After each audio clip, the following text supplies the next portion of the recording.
Well, hello. I am in my town right now pulling out of the gas station, and for once I'm going to record a driving video which is actually more than tangentially related to the topic of this channel. Mostly in this channel the focus is on fountain pens and inks and notebooks and those sorts of things, although I do like to share some of the research I record with those fountain pens and inks and paper. But I'm going to be more specific this week and probably the next few weeks and talk about digital versus handwritten applications. And this fills a whole gamut of topics. Planners, notes, traveling, collecting notes, textbooks, handwritten versus typed note-taking. You already know where I come down on that one. I'm trying to find, although I haven't found it yet, but research about handwriting on a screen, reading on a screen versus paper, grading. You know, how do teachers grade when they get things digitally rather than handwritten? Organizing information, sketchnoting, and I'm sure other topics. So I think I need a good long drive to go with it. Well, I'll be driving from my town to Fargo, North Dakota. So look forward to a lot of driving. You'll also get to see a definite change in the structure, or I should say of the geography of North Dakota during this time. I think I might have to break into my classroom when I finally get home and share my 3D printed topographic map of North Dakota with you to give you an idea, because it gets flatter as I go east. It gets a lot flatter. I'm in the wild and crazy part of the state. In fact, I'm in Fargo right now as I record this. I was talking to somebody today who said, you know, when she goes out west, she can't even believe it's the same state. She's from Minnesota. So I'm going to start by heading up Highway 85. I'll be on this for a while. You'll also see some, well, mostly interstate travel in this, but I think it'll still give a good perspective of the state. Interstate travel isn't my favorite thing to put on this channel because I hate driving the interstate. It's boring. But when you want to get somewhere quickly, that's good.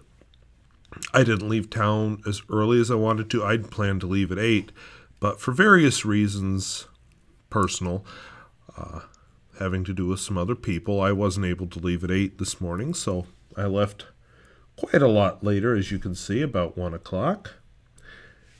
And so I took the fast route. I was going to go a much more interesting route to get there, but I will say that the return route, at least at this point, I'm sitting in my motel room in Fargo. If you hear a lot of weird sounds you don't normally hear, that's because I'm in my motel room. I've already previewed the audio from the first little bit of this, and I'm like, ooh, what is all that sound? And it's just because it's a different location. I guess you don't hear my couch or my chair squeaking, but you hear other weird shuffling sounds. I can actually hear the man and the woman in the next room talking to each other, and I suspect they hear me talking to you, but I can't make out what they're saying. I just hear the sounds of their voices. So, well, let's get on with this. So I'm going to start this video. This particular video is going to be just about my personal reflections. And then in the next few videos, I'm going to share some research that I've done, like I usually do with a driving video. And we'll see how, maybe at the end, we'll see how well they all compare. But I should point out, it's something I was reading about recently. This will be one of the few links in this video. Something called Norwegian Slow TV. I can't remember who it was. Somebody long ago when I first started doing these driving videos compared them to Norwegian Slow TV. What Norwegian Slow TV is, it's TV programs where they show something as it happens. And yes, you're viewing this through the lens of a dash cam, which does a weird thing with perspective because of its focal length, but you're watching this live as I saw it. Now, not, as I said, not quite my point of view because it's not human eyeball perspective, although I will say this dash cam is better than the old one in that way. The way it's not as good as the screen on it doesn't work. So, yeah, that's fun. But anyway, and that's how I've started recording these. You may have noticed that I've quit doing the whole speeding up the boring parts of the trip. I'm even showing them. If it's too bad or I just want to move on to something different, I just don't show it. Like the last bit of snow from the last video, you won't see. But Norwegian Slow TV shows things as they happen. For example, a train trip for, I believe it was 17 hours. I don't remember off the top of my head. Shown as you see it. With, I believe they had 3 cameras. No music, no narration or anything. So that's one way I'm failing you. Let's not talk about that monstrosity to the left. I'm a bit ashamed of it, and it's not my fault. It's not my town's fault. It is one person's fault. All right, now we're to the good part. We're in the prairie. Anyway, they've done ship travels. There's something about yarn making or weaving. I can't remember. They do a fire at Christmas. It's just sort of a cool notion. I don't think it's something you sit and watch the way I might watch an episode of The Expanse, which, by the way, I do. It's something to have on and just experience in the slow-paced way that most of life takes us. I have actually thought about doing that, take all this driving footage and put it together, but I don't have a way to do natural sounds. I guess if you want to listen to the dash cam rattle against the windshield, you could. I would have to turn off my radio. Well, I don't usually have the radio on with these. Usually I'm listening to either music on my iPad, which is what I did this whole trip. I had a lot of things I was thinking through on this trip, so you didn't hear my internal monologue, but I had quite the internal monologue going. Or I listened to The Economist. And neither one are possible because it's all copyrighted, and it's just not good noise. So you won't listen to natural sounds on this trip. I suppose I could edit it all together and run it in silence, but boring. I'd have to add captions or something. I don't know, I just can't imagine just watching this in silence. Although I guess if it's something just going on in the background, I will admit I watched a video a couple of years ago. They edited it down, but they showed the whole trip across North Dakota on the Interstate 94, in, I believe it was 2 minutes. I also saw another video a guy took near my house, actually. He drove from Camp Crook to Marmarth, Camp Crook, South Dakota to Marmarth, North Dakota, if you want to look it up.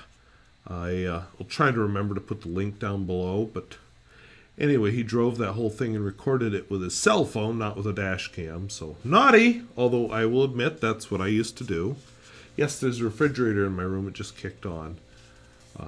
Haven't put any food in it. I wasn't sure if it would freeze the food or not, and I just haven't made it to a grocery store yet. Anyway, that was kind of interesting, and it was just, basically his point was, oh my god, there's a whole bunch of nothing here. I've had the comment a few times in these driving videos, boy, you sure can talk. So last week, I traveled to the Governor's Summit on Innovative Education, which there will be a video upcoming on that. Hopefully this weekend, if not sometime next week early. And it was interesting. I traveled with several different people.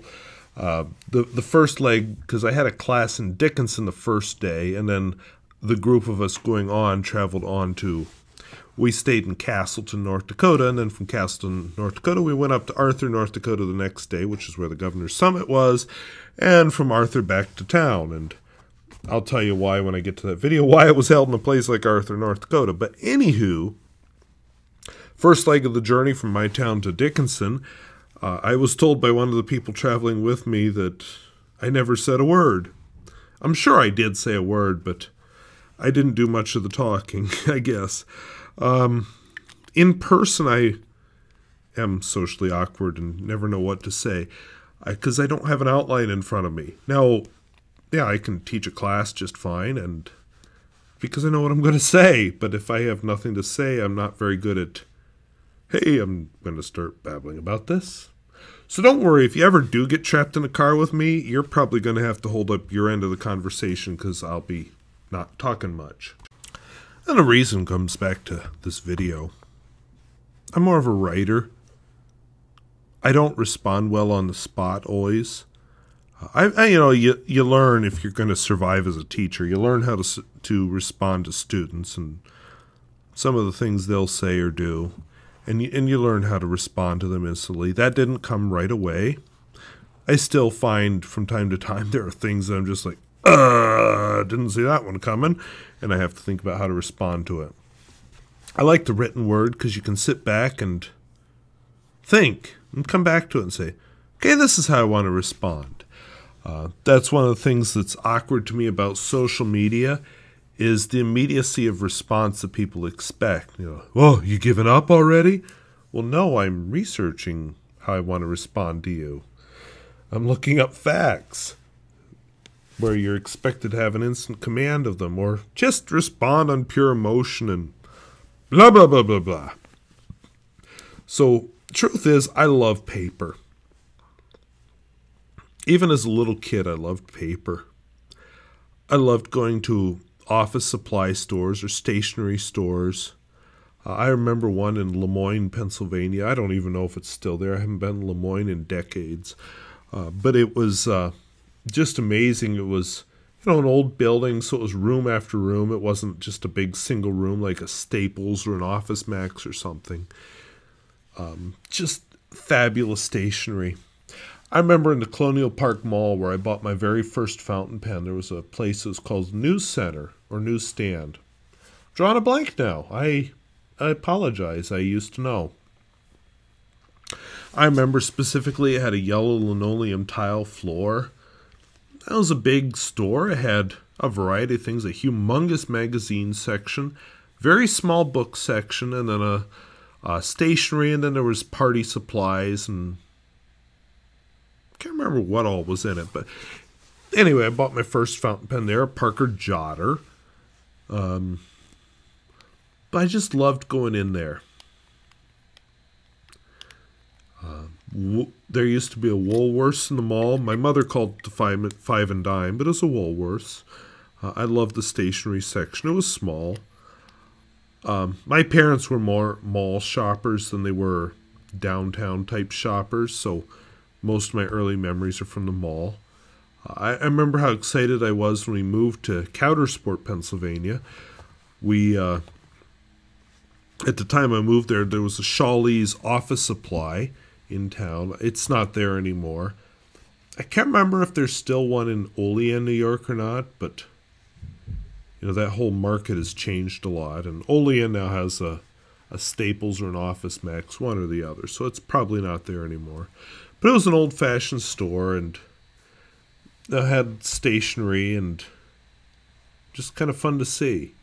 Later on, there was a Shawlee's ended up closing, and then there was another office supply store. I don't remember what it was called, but it was somebody local started it right on Main Street, and it was there for a few years. I actually I bought a couple of bottles of Parker Penman ink, which it turns out weren't that friendly to fountain pens. But, I told you, I was into fountain pens from a very early age. Those were kind of cool. I went to college at Grove City College. There were 2 office supply stores. I no longer remember the names. One of them was right on, I think it's called Broadway. My memory is failing me for things that aren't that important right now. There was an office supply store right on the main street of Grove City, which I think was called Broadway. And then there was another one that opened while I was there, sort of off the main street. I don't believe either one is still open. I rather doubt it. I know the one on the Broadway, we'll go with Broadway, had a lot of cool old-fashioned type office supplies. I have 2 staplers from there because, I do like stationery besides just fountain pens. I bought a couple of different types of folder there. I did buy refills for my inkjet printer there. The other one was newer, but, it was kind of cool in its own way. So I loved stationery. And, you know, what I'm trying to say here is I love paper. When I'm doing this video here, I have an outline written in a paper notebook. That's how I roll. I love paper. I love the feel of ink on paper. I love the feel of a nib on paper. For a while, I tried doing all my notes, my writing on my iPad using a stylus. I had a nice Wacom stylus, not the Wacom that you use in the graphics tablets. It was one designed for an iPad, which is a capacitive screen. So it has the rubber tip and so on. It was a little bit narrower rubber tip, designed to do a better job, more precise job on these types of screens. And I had decent software for handwriting. It would magnify the part where you were writing, and then you could still see the overall page. But it never felt right to me. I remember a few years ago I took a trip up to Watford City with a group of people from town. This was during the height of the oil boom, and we were looking for advice on how to handle an oil boom from a town that had been hammered by the oil boom. Oil boom never came to us. There is still a possibility it might. We're not over the Bakken formation, we're over a different formation, but if oil prices go up, our formation would be the next one that's in play. So there's a possibility we may get hammered yet like Watford City. And so we just wanted to see lessons learned in Watford City and horrors, and just do a little bit of rubbernecking. I do photography for the local paper. I do photography as a hobby, but there's some things I'm uncomfortable photographing, like people suffering. I hate to photograph that. People in really personal moments, I really hate to photograph that. So we got to see the modern version of Shantytown while we were in Watford City. And I'll put the link down below to my gallery of photos I took there. But oh my God, was that awkward. There was a trailer court there. Well, it wasn't really even a trailer court. It was an unofficial trailer court. We're looking at a trailer, small camper, not even a trailer home or something. A camper covered in burlap to try to insulate it from the wind and the cold. Places covered with hay bales all around their base, trying to keep their plumbing from freezing. It was, I guess it's your gold rush, but at the same time, this is people's lives. There's students from the Watford City High School that would go home to this every night. Watford City at that time had a very high homeless population. So, yeah, I was very uncomfortable recording that. And I do recognize the historical value of recording that. I guess I see that they're people in the moment too much, and that's what makes me uncomfortable. But I know there are a lot of things we just wouldn't appreciate if somebody hadn't taken photographs of them. But I wandered off my outline here, so let me get back on my outline and talk a little bit about writing. I'm actually recording these remarks second night. I divided it up, and I took a walk downtown Fargo today, actually, to deviate from the outline again. I won't talk too much about that, but I am looking at getting a little bit of fountain pen into my tour of downtown Fargo video that I'll be filming on Friday. I made contact with somebody. I got a surprise. Another business that I had planned to include is out of business. So, and I got super lost because I haven't driven in Fargo in years, so that was fun too. But anyway, let's get back to the outline here. So what do I like electronics for? For me, my favorite things to do electronically, one of them is my addresses and phone numbers and stuff, contact information. I find that much easier in an electronic format because it's always automatically alphabetized for me. It's available to me at work, at home. anywhere I have an internet connection, really. And that's one of the big flexibilities of electronic in any form.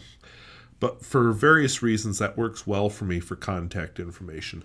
I don't like a paper book of contacts. Now, possibly something like a Rolodex would work for me. You can rearrange it. You don't get it too messy. I guess people move. I mean, my brother has changed his address a few times since I've met him. Or, yeah, I've known him all his life.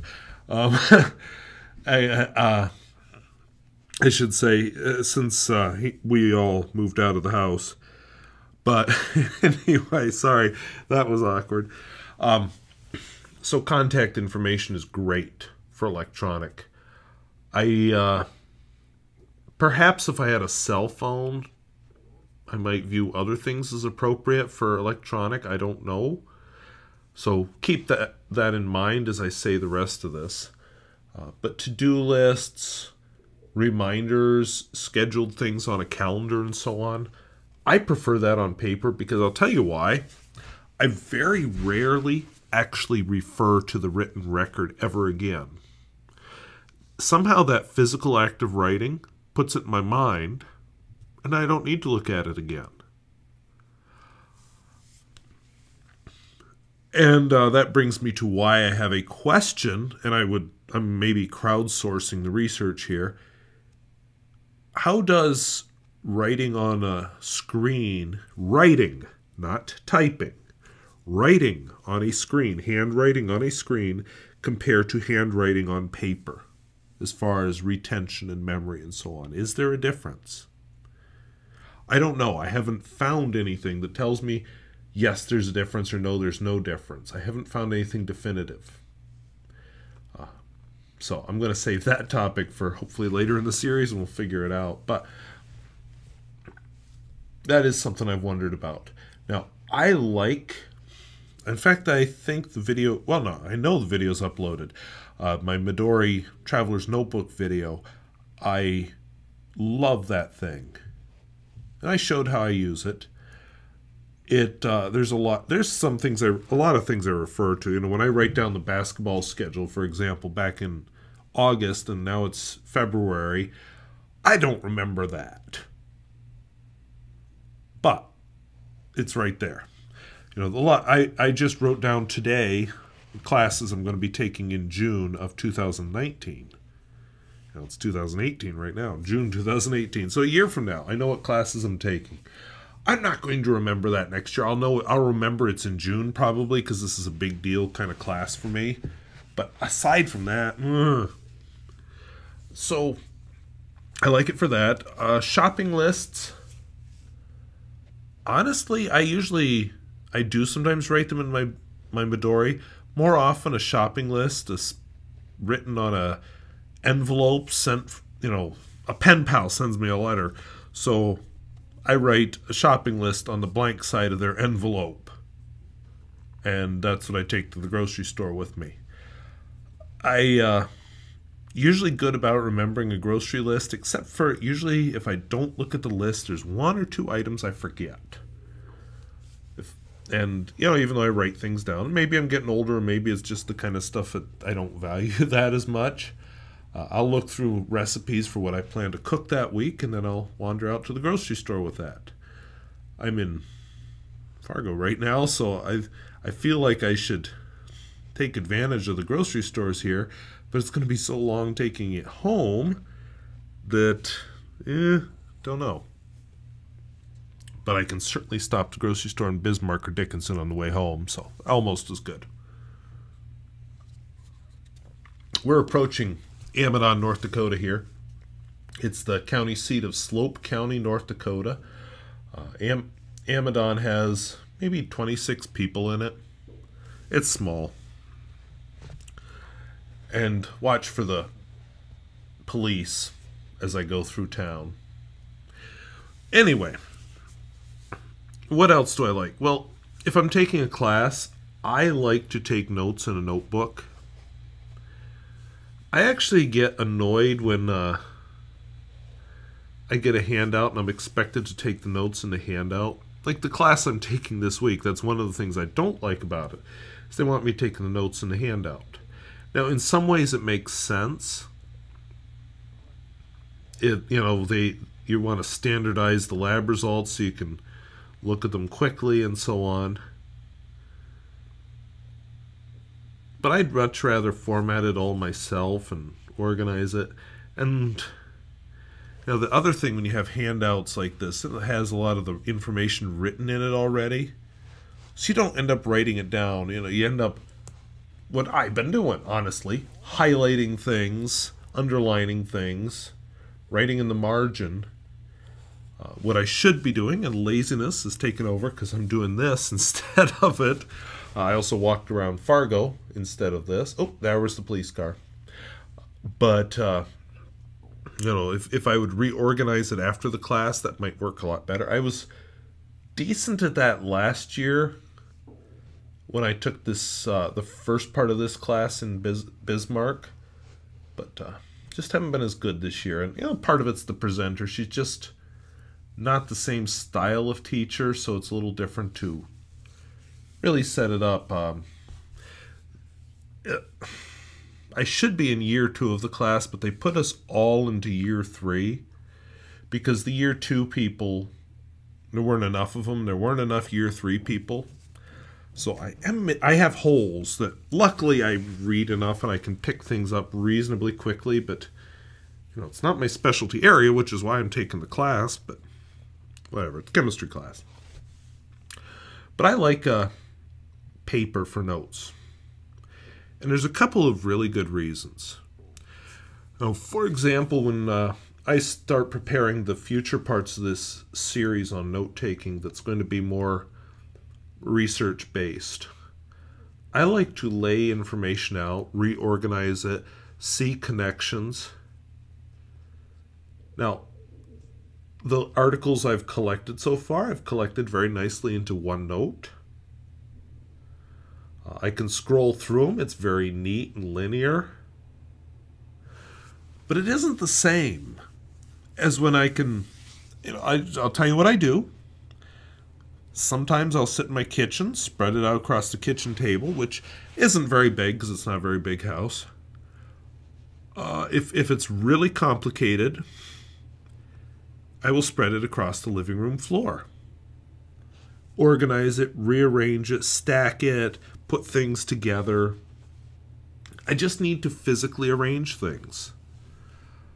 If you see my desk at school, I don't really have a true desk, but my work area. I put things in piles and organized stacks to help me remember them and do them. And that's one of the powerful things about paper.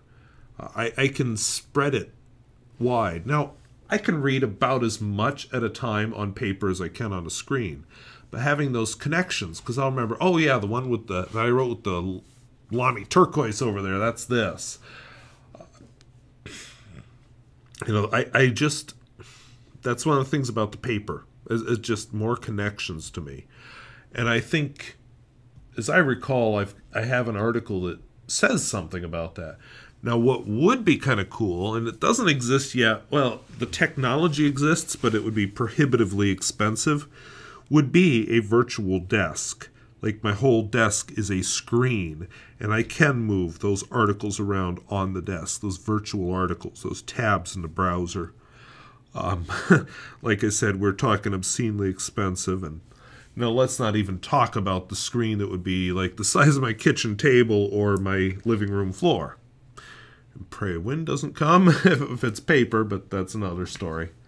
That also is a neat way, not a good way, I won't recommend it as a tactic, but it is a way to sometimes see new connections, is if the wind does blow and shuffles the papers around in a horrible fashion. Sometimes that act of reorganizing them again, you kind of have your old pattern, but yet you'll see new things. And you're like, oh, that goes with that. So that's a big strength of paper. Another big strength of paper, of course, is the variety of formats. I can write notes and go back and write comments on the notes. I can print off an article and write comments all over that.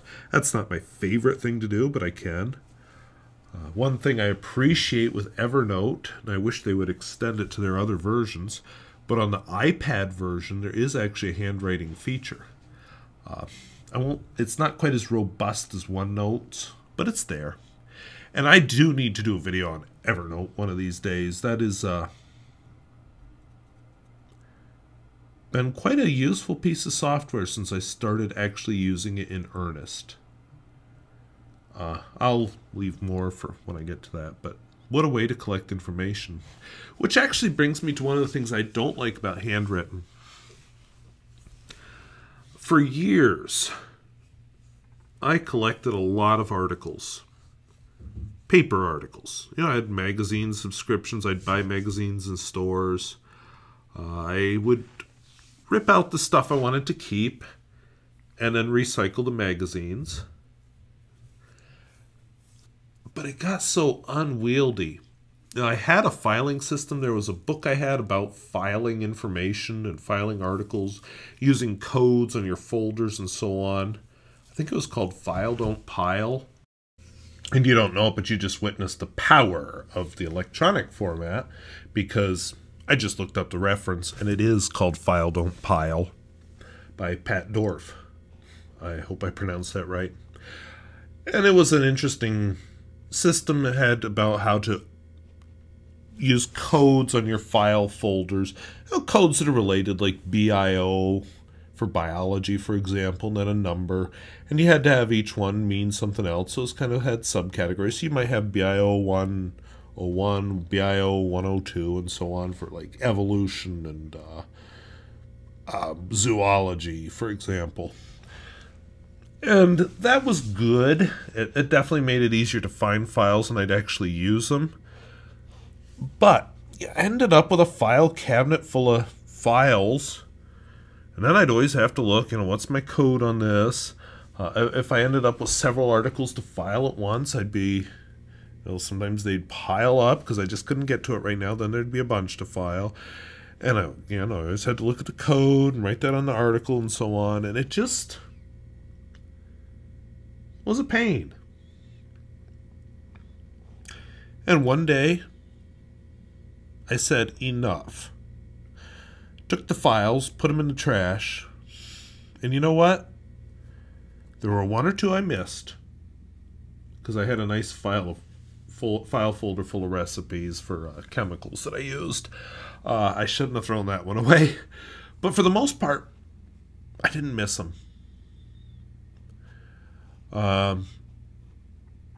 Shortly after that, I dropped all my magazine subscriptions, went purely digital with those, and didn't renew most of them because I realized that some of them were more aspirational than read, so I saved some money. I dropped a bunch and then picked up just one or two that were more meaningful, let's say. This right here, this happens every year. I think what I understand is they're checking the condition of the bridges and then doing necessary repair work. Some of the bridges over the interstate, I could tell where a high vehicle had collided with them at some point. So, this is a good thing. It's pain, but in the long run, it's better than driving over a bridge and having it collapse while you're driving over it. So, but anyway, the thing I like with Evernote is it actually made a good replacement for the file folders. Because what I did after I threw away the file folders for a long time is I would use one of two things. For a while I was using something called Delicious, which was a website that kept track of links for you. I feel like that website must have disappeared. It's I was trying to use it the other day, and I hadn't used it in a while. But yeah, I'm logging onto it right now, and the computer's just spinning and going, what? So I have the feeling that the website is now defunct. But it was a way to keep track of bookmarks. I also kept track of, and it was a way that you could access it, for example, from work and home, which now things like Google Chrome automatically does, which I didn't realize that until it started bringing up some links that I only look at from home, because I try very hard to separate personal and private, or I'm sorry, personal and public. So like my fountain pen research doesn't happen on my school computer.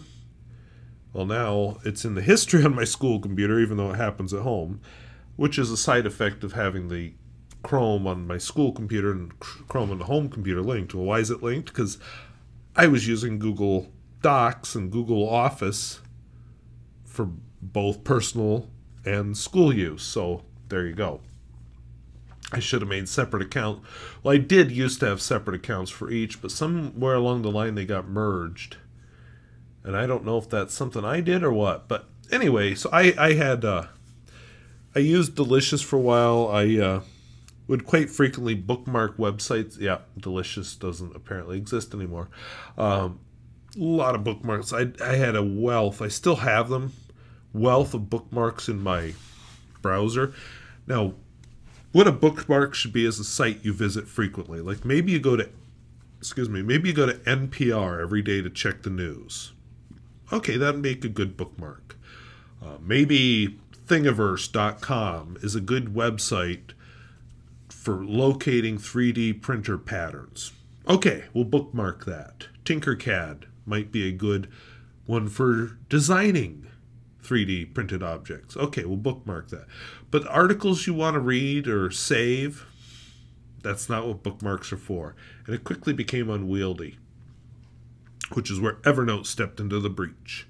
Because the nice thing with Evernote, I can go in there and type something. Let's see, what would be totally random I could type in there?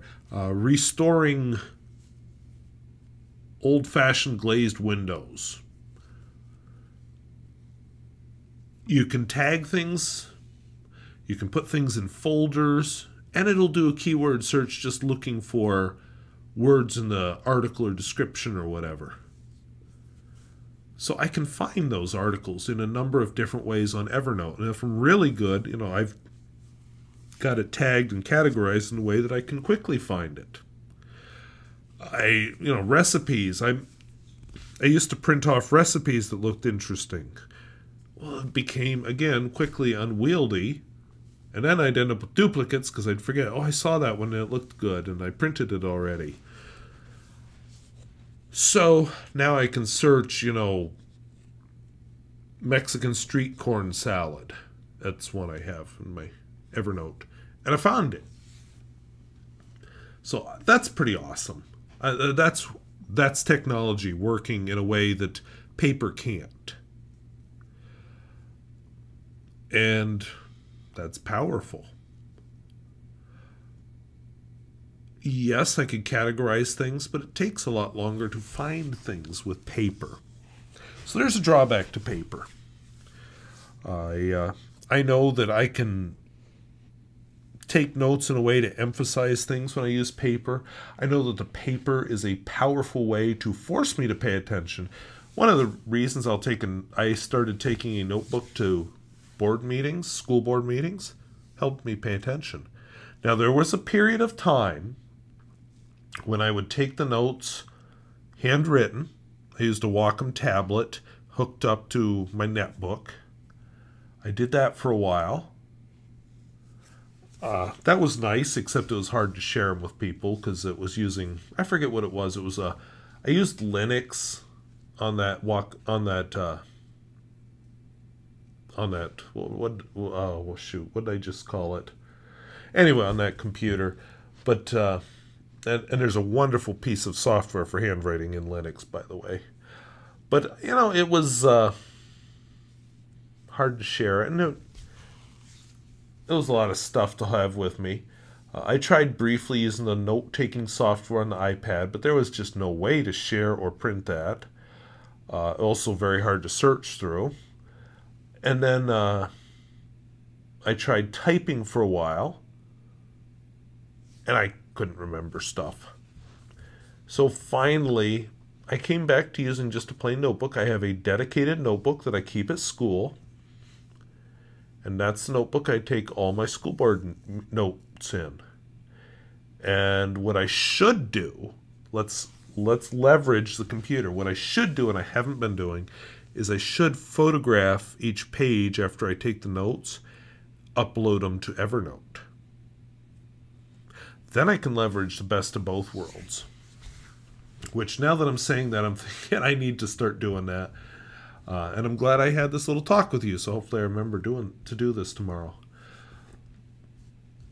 But I'm going to wrap this up here. I want to wrap this up before we get to New England, which is a town we're going to go through shortly. And then pick up next week, or possibly Sunday if I get time this weekend to do some research with another piece of this. But anyway, some other things with the electronic format. Reading. I bought a Kindle a number of years ago when I was working in Fargo in the summer, and then I'd work up in Fort Totten also as part of that same job. And I didn't want to take a bunch of stuff with me. I like to travel light. So I bought myself a Kindle. And it was awesome. Loved reading on that thing. It was not one of the really old ones, but an older one that had the keyboard on it still. Loved reading on that screen. It quit working a year or two ago. And far long out of warranty, so it's useless now. I keep thinking I want to replace it because I actually preferred reading on that to reading on the iPad, because I have the Kindle app on my iPad. But I don't mind reading on the iPad. I'm reading Altered Carbon. I can't remember the name of the author off the top of my head, but anyway, it's a science fiction novel called Altered Carbon, and yeah, I got lost in it. Reading it on an iPad just as much as I would if it was on paper or on the Kindle. I love that electronic format for fiction books. I love that electronic format for magazines. I told you about dropping a bunch of subscriptions to magazines. One of the magazines that I picked up after I dropped a bunch was The Economist. That's worth several magazines right there. It's not immediate news, but it's a good wrap-up, and it includes a lot of news you don't get from other sources that I have available to me. So that's been quite good. And I like it because it's there on the iPad. It's not taking up space. I don't need to dedicate a box so I can take it all to recycle. Because, yeah, the recycling magazines used to be able to do it in Bismarck. Now I would have to take them all the way to Fargo. And they'll build up quite a lot by the time I get to Fargo. At least the newspapers, I get to Bismarck once or twice a year, so I can drop them off. Fargo, I'll get here with the school for Science Olympiad, but I can't get out to the recycling center when I'm with the school. So, yeah. So I'm glad to not have that in all those magazines piled up anymore. I used to be able to drop them off much closer to home, but well, that's a topic for another video. But anyway, I like magazines. I like newspapers. I like fiction in an electronic format. It doesn't take up space. Now, I'll admit, just today, I bought a hardcover book that was Douglas Adams' The Ultimate Hitchhiker's Guide to the Galaxy. It's 5 different books all in one. I don't know what happened to my original paperback copies, but I wanted it, so I bought it. I kind of like it, but at the same time, I don't mind. All my copies of the Expanse novels are all electronic. I don't mind that. Now, something nonfiction where I want to refer to things, where I might want to go back and forth, a reference type book. Yes, you can search online, but it's not as convenient. I bought Richard Binder's books on fountain pens and fountain repair and so on electronically. Quickly figured out that was a mistake, because it's just not so easy to find things as it would be if they were paper. If I buy I have an amazing book about the history of Russia by a gentleman named, his last name was Ryasanovsky. What the heck? Let's put a link here. And once again, witness the power of doing this electronically, because I stopped the video, went and searched it real quick, even though I'm 350 miles away from my house right now, so I can't just look over at the bookshelf and see what the book is. I found you even the newest version of it. My version is red colored with a cloth cover. But and actually, I believe Nicholas Ryanovsky has died. But anyway, an amazingly detailed book for finding anything about Russian history. And to me, that works better as a paper book. And I think the book market is finding that. You know, there was hype in the beginning that the Kindle would overtake paper and paper books would be a thing of the past. Not so. A disposable paperback. Yes, I've got some on my iPad. Sure. Books you only want to read once? Sure.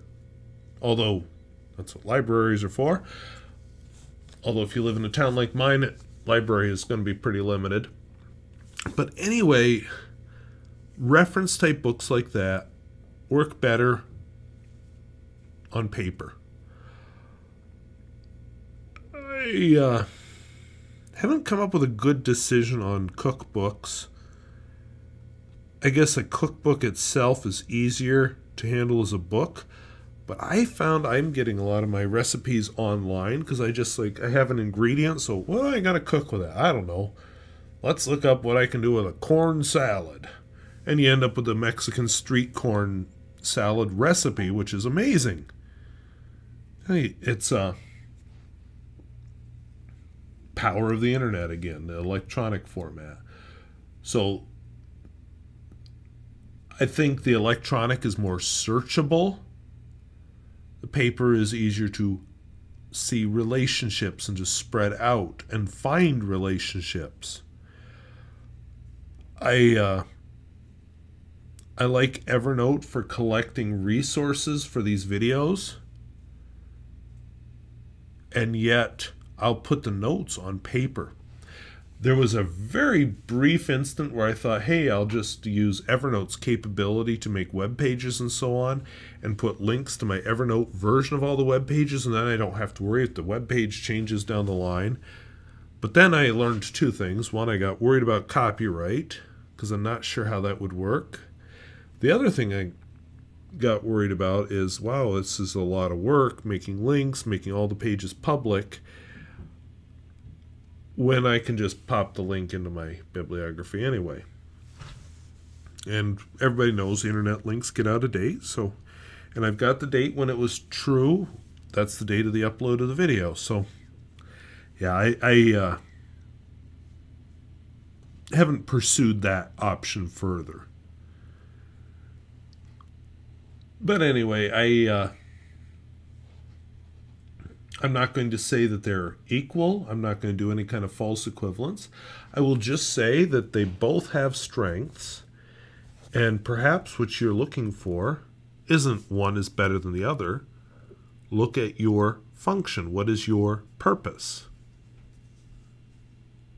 And which one is more suited to it? So I'll leave you there. I look forward to a video on Fargo. I went on my scouting trip today. Wandered around downtown Fargo after I got lost, but now I know where I'm going again. The construction, to be fair, kind of threw me off. And then I've got tentative permission to show the fountain pens in one store. I've got possibly a surprise. I've got to make contact with the guy, but I was given some useful contact information. One of the other stores I'd planned on showing is gone. I did see in the Barnes & Noble they're selling Lamy Safaris, but I am not going to feature a chain store. I'm going to do what's uniquely Fargo. I refuse to feature a chain store. So, look forward to that. And the other thing about downtown Fargo is it is a different world from what I usually show in North Dakota. Much more metropolitan, much larger.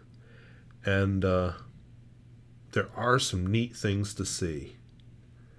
My plan is Friday morning, I'm going to go down there really, really early and do my filming around the city while there's not a lot of people around. I just not used to that many people. I'm walking down Broadway in Fargo, and this woman's walking up, and I didn't think anything of it till she got closer, and I hear her pointing at people and pointing at animals and pointing at trees and things. She pointed at me, and she keeps going, I hate you, and I hate you, and I hate you. It's like, okay, thanks for telling me how you feel. I walked past one person who I believe might have relieved himself on the sidewalk shortly before I walked past him, because everybody was around just kind of staring at him, and he had that look like he might have done something like that. And then it was just some other interesting thing, some neat sidewalk cafes, which I love that idea. So lots of neat things to see there. And, when I do my video, I'm not going to show too much ugly. If something ugly happens, I'll show it. But, like that woman, if I would have been filming when she went by, she wouldn't have made it into the video. Neither would the guy peeing on the sidewalk. But there is a lot to see in downtown Fargo, and I realized as I was scouting today that I'm only going to scratch the surface. And even if I go down early in the morning before everybody's out and about, I'm still only going to be able to scratch the surface.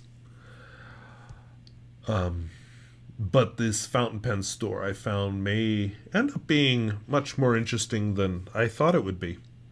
So anyway, look forward to that. Look forward to more of this drive to Fargo and a change in the state. And eventually, I'm going to have to show you my 3D printed map of North Dakota to show you how North Dakota changes on the way to Fargo. So thank you for watching. We'll see you later. Bye-bye.